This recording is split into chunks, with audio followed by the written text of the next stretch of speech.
is with the big hook underneath. First step is 3/16. The second one is for the 5/16.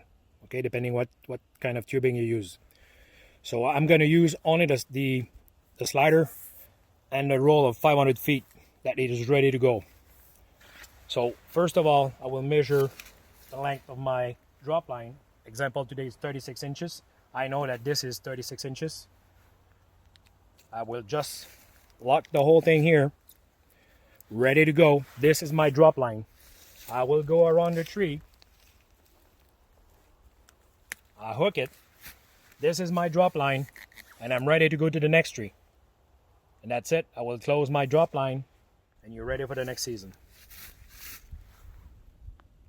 So this one, there's another way to use, is to do a ring around the tree. You can use blue or orange or the color you prefer.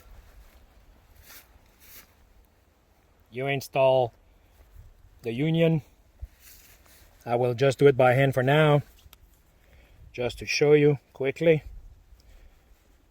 So that will go behind the tree. I will put the hook on it. Let's say the length can be closer. I will go with the drop line again. I will close it. This is my drop line, and I'm ready to pull to the next tree. As I said, you can go closer to the tree. Let's say like this. Same way, you shut it down here, and you're ready for the next season.